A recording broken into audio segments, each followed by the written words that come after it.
Hola chicos, ¿qué tal? Buenos días. Les saluda su profesor y amigo Jesús Narro Vázquez. Bien, bajo la dirección y la supervisión de la dirección del Colegio Uribes School y la promotoría del mismo y de nuestra casa de estudios, es que vamos a facilitar la llegada de una información a través de este medio a ustedes. Así poder lograr el aprendizaje significativo. Quien les habla es su profesor de Historia Universal. Conmigo vamos a estudiar todo el año o todo lo que resta este 2020. Así es, pronto nos encontraremos en aula. No sin antes también hacerles las recomendaciones, chicos.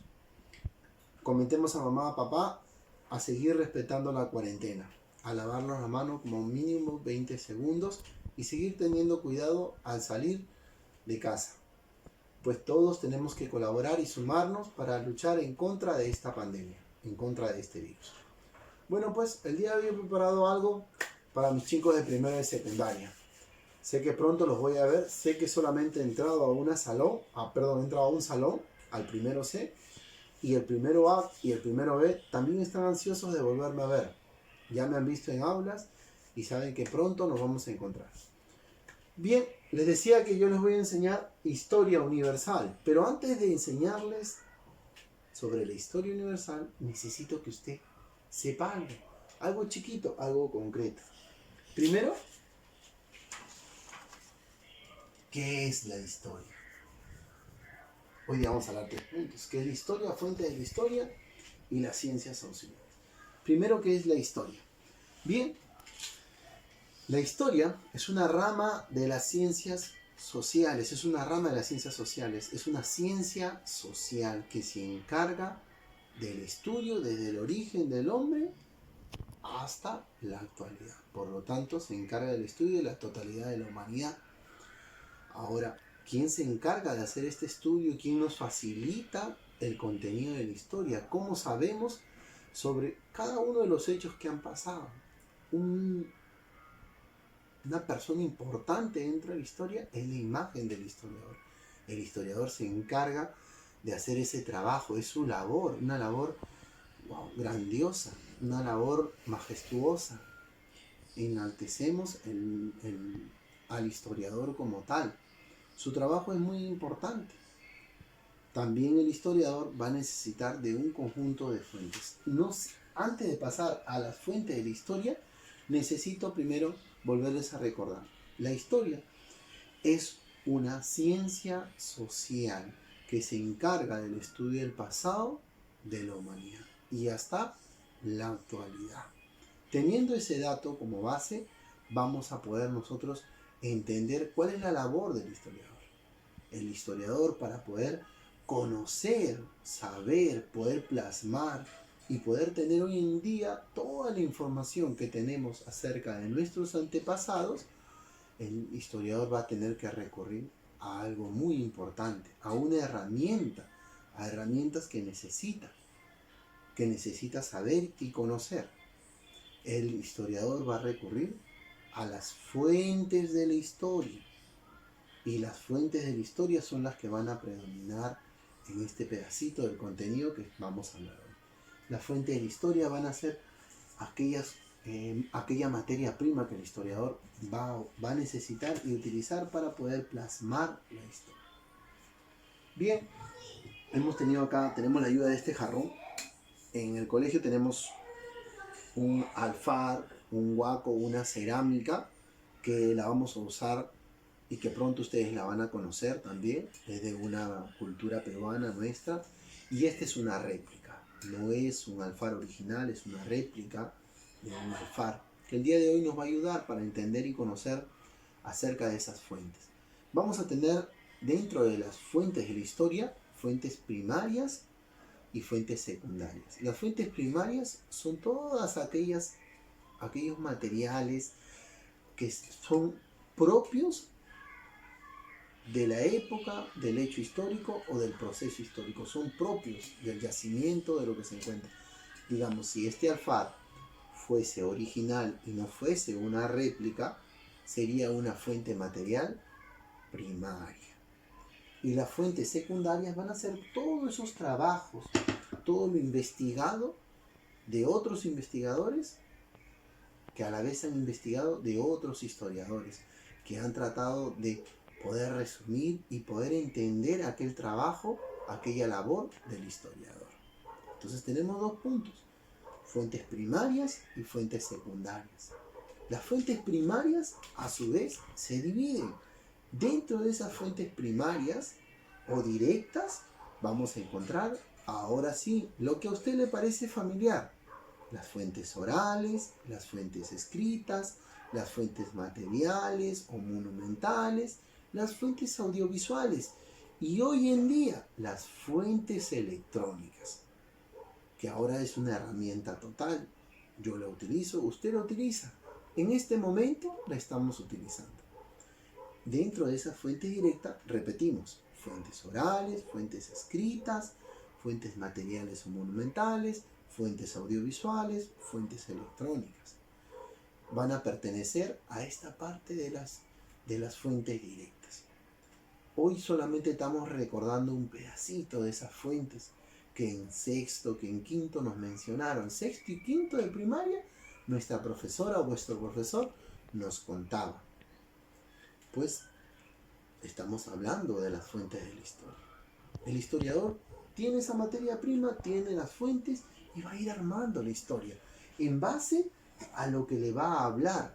No quiere decir de que nuestro alfar le cuenta al historiador, aunque usted no lo crea, sí nos cuenta, sí le cuenta al historiador, sí le narra su forma, cómo es, la base que tiene, la forma, las características que tiene un objeto o un material o un complejo arqueológico, le va a contar al historiador y él lo va a ir plasmando.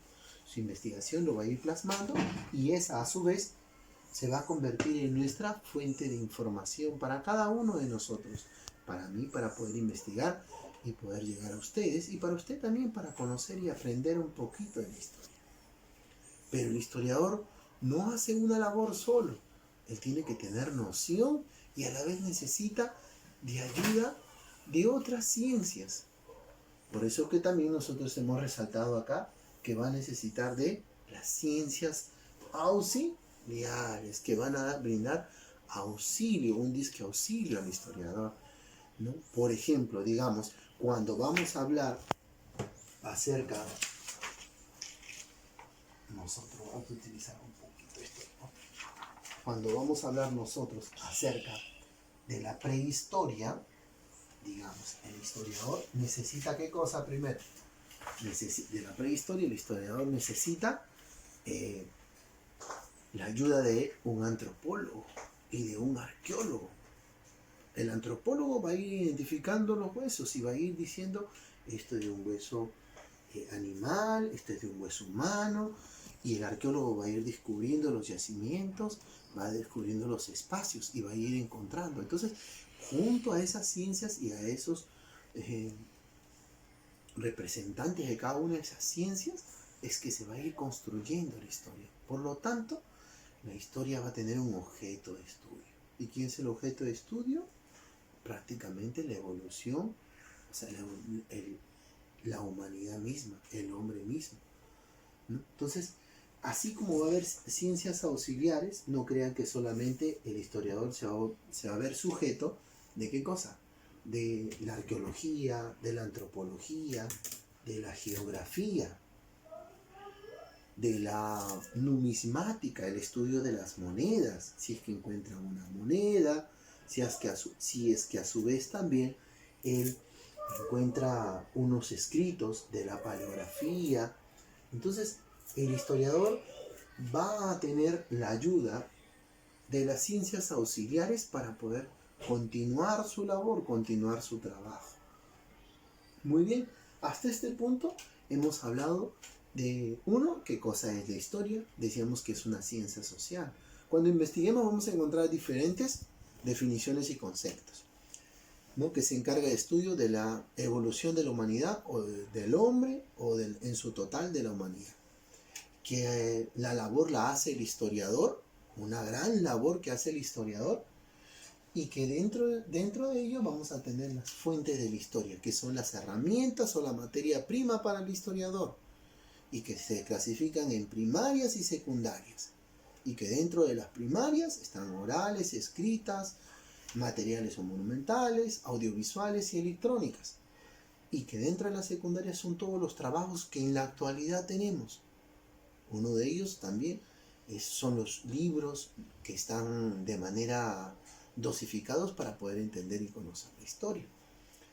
Pasado eso, el historiador necesita del conocimiento de otras ciencias auxiliares y del apoyo de las ciencias auxiliares para poder continuar su labor. Bien, sabiendo esto, ustedes saben, y vuestros padres también, que la historia está cargada de fechas y datos. Fechas, datos y acontecimientos. ¿Usted se imagina qué pasaría si nuestra historia tuviese un desorden? ¿Se imagina? Empezaríamos a estudiar desde 1999 y no desde el origen del hombre. Entonces iríamos de adelante hacia atrás, no desde atrás hacia adelante. Por eso es importante la historia, porque estudiamos historia para conocer el pasado. El objeto de estudio es conocer el pasado, comprender el presente y proyectarnos hacia el futuro. Por eso es importante la historia. Es necesario que todos recordemos ese concepto siempre. Estudiamos historia para conocer el pasado, comprender el presente y proyectarnos hacia el futuro. Un punto muy importante para cada uno de nosotros, y de no olvidarse. Si gusta, tome nota y lo volvemos a repetir. Conocer el pasado, entender el presente y proyectarnos hacia el futuro. Y lo vamos a aplicar a diario en nuestras vidas.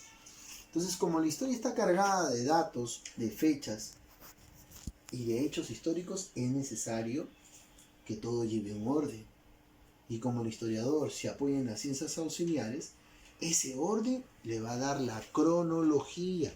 Esta ciencia de la cronología le va a ayudar al historiador a dar ese orden para poder entender los periodos y etapas.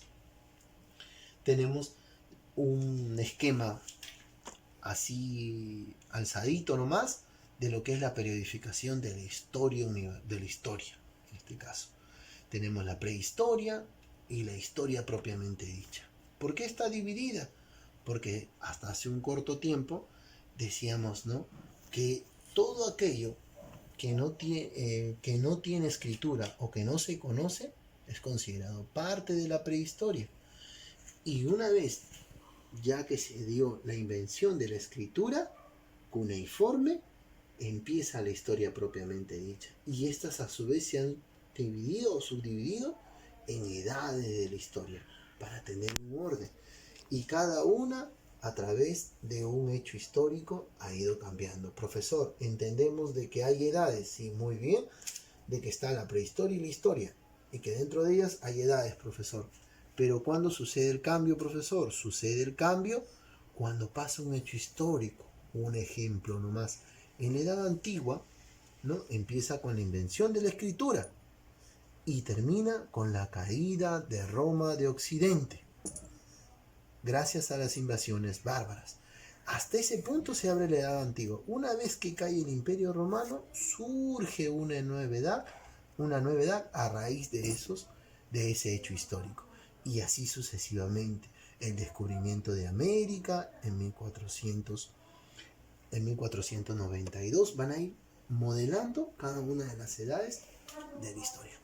Bien, chicos, yo necesito, que usted haga un resumen de lo hablado hoy en este breve video. 2, que plasme el cuadro de periodificación histórica. Y a su vez, dejarle una sencilla pregunta. ¿Quién es el padre de la historia? ¿Quién es ese personaje ilustre que es conocido como el padre de la historia? Que haga su biografía y que usted conozca un poquito más de la historia. Hasta este punto nosotros vamos a hablar de aquí en